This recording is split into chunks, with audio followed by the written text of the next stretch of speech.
AI poses opportunities for all workers and risks for all workers.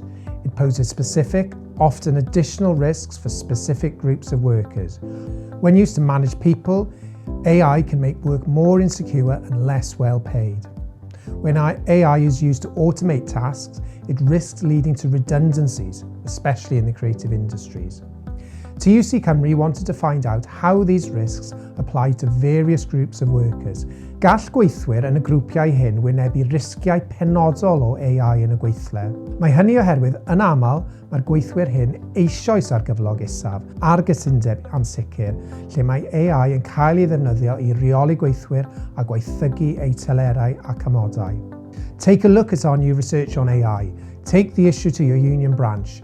TUC Cymru has successfully negotiated guidance on the use of AI in the public sector. Use it, read it, and adapt it for your workplace.